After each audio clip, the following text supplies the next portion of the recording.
I guess you guys have all heard from me. I don't know what else I can tell you.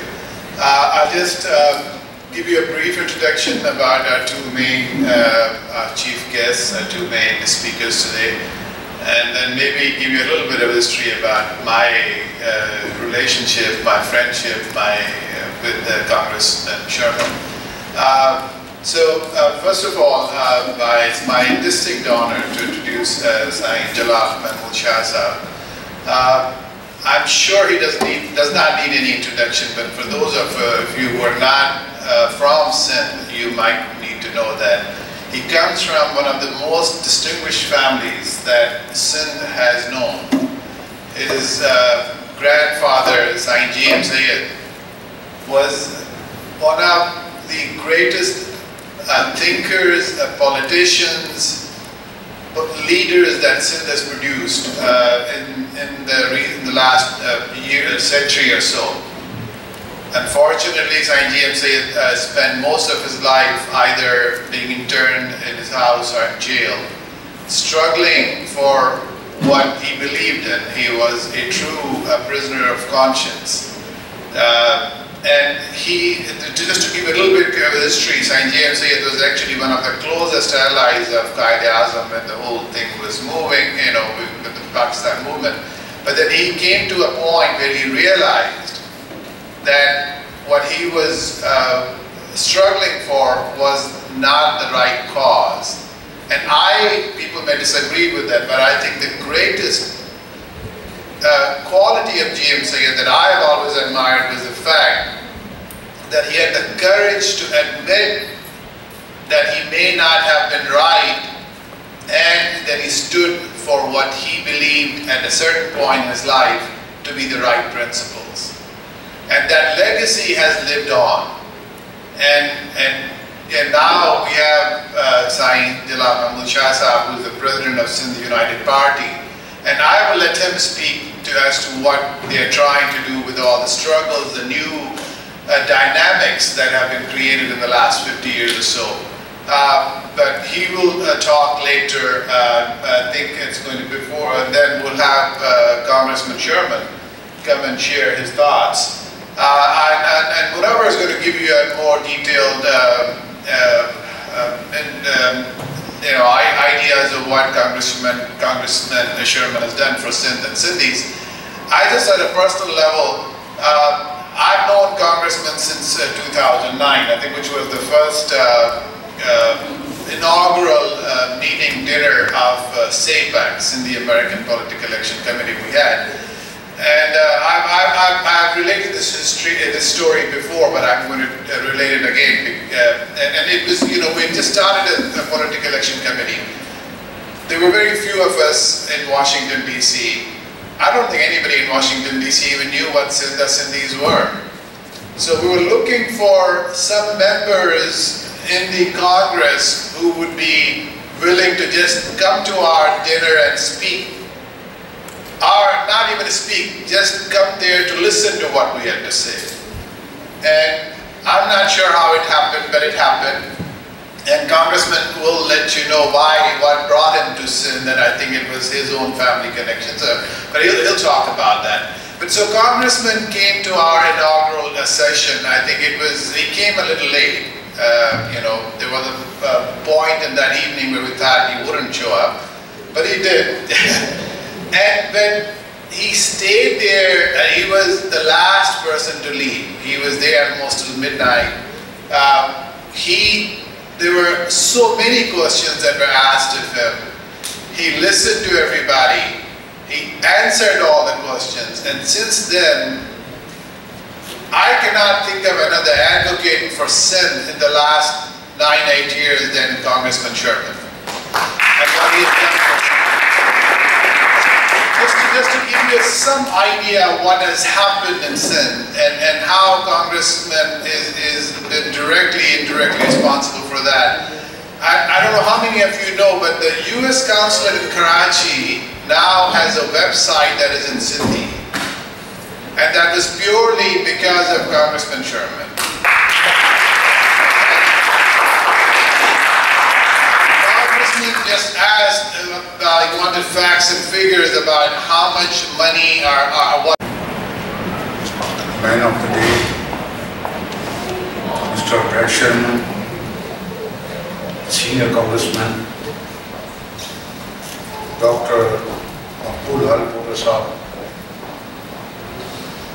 President of Sindhi Foundation, dear Sufi Legari, dear Dr. Hamidani Shah, respectable guests, ladies and gentlemen, good afternoon. First of all, I pay my thanks to Sindhi Foundation for inviting me to be here today as a speaker. And I do appreciate the efforts always being taken by the Foundation for raising the issues of sin in United States. Really, this is an honor for me to be here in the event of giving the honor to the Congressman Sherman on the commendable efforts of protecting the rights of the Sindhi people, language, culture in the US Congress. Dear Sherman, you deserve a lot on what you have done for Sindhi and the Sindhi peoples in the Congress. Your name is Sherman. You know, sir, in Sindhi, Sher means lion. So, I titled you as a lion man of a Sindh and the Sindhi people in the US Congress.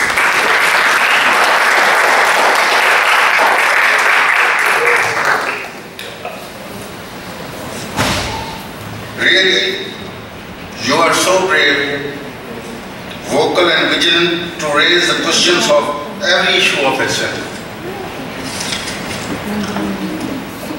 I do appreciate that you are a co-chair of a Sindh caucus which focuses on the issues of importance to the Sindhi in Pakistan, including the human rights abuses and the preservation of a Sindhi language and the culture.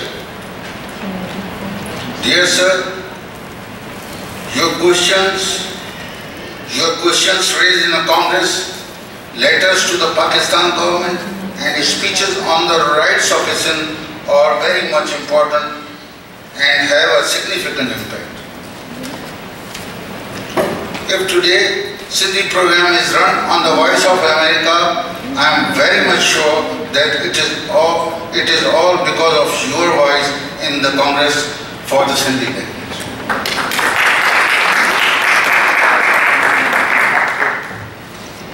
If today USAID in Sindh is funding on some development projects, it is because of you that you pointed it in the Congress and about the proper utilization of the funds in Pakistan. Whatever is being done by you, it is a remarkable, but still the destination is so far to achieve what we are striving for. Still we are living in such a condition where our identity as a Sindhi, secular and a Sufi nation is on the stake. Sindh United Party is a national democratic party of the country that considers Pakistan as a multinational federation. Consists on the historic nations and their motherlands.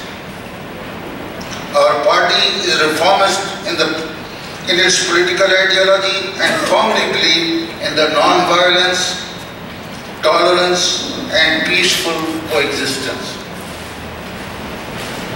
Our party believes in keeping a state and political affairs to be separated from their religion and maintaining the peaceful relations with the neighboring countries through the non-interference in their internal affairs.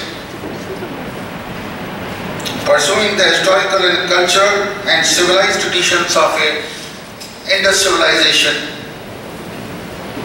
we want to bring an end of the discrimination on the basis of a gender, color, creed, religion, beliefs and a language.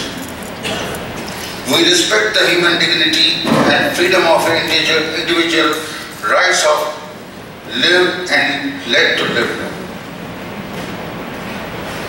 Since the inception of Pakistan, there are three fundamental issues of the state. One is aligning the religion with the state affairs. Number two, denial of a historic nations in the Federation of Pakistan. They were the historic nation, now they have become a nationalities of the Pakistan. But the Pakistani state is denying it. Relationship with the neighboring countries and the world.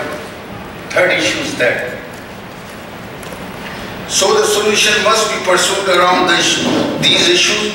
If today the religious extremism is prevailing in Pakistan and in the region, it is because of so-called two-nation theory of Pakistan. When it is being claimed by the state that it is a Muslim state and the rule of Islam is the fundamental instrument of the state affairs, then the peace and harmony in the region will be always under threat. We strive for separating the religion from the state affairs, and in this regard we are expecting from the world and the world community, especially from the United States, to support the secular, national and the real democratic forces in Pakistan.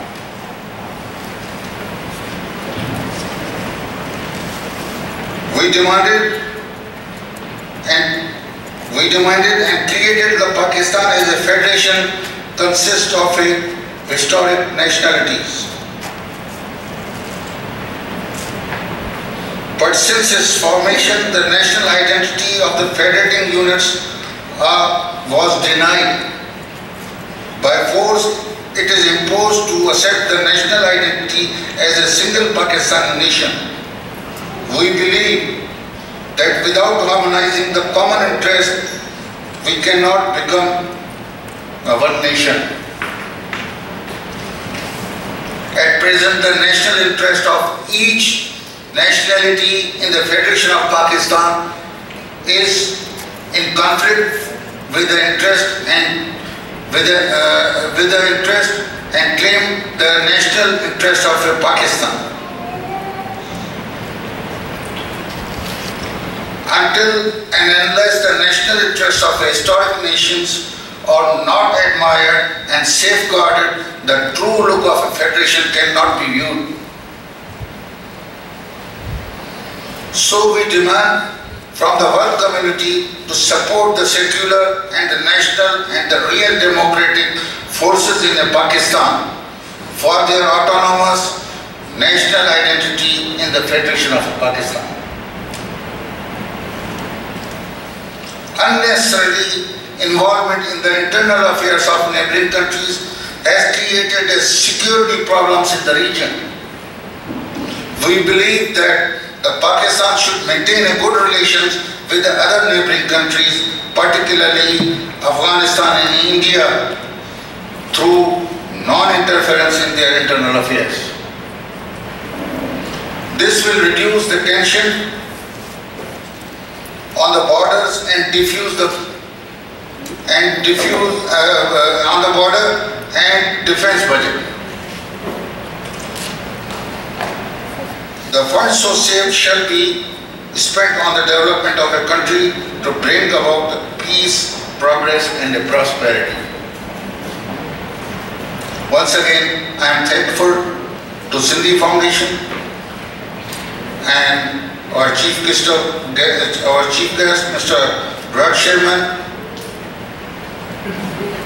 to give me this opportunity. I am thanking to the whole Sindhi community and my friends. I am thankful. I hope that mostly I presented the political issues. I think that Pakistan's basic principles are the political issues. Three basic issues which I have mentioned.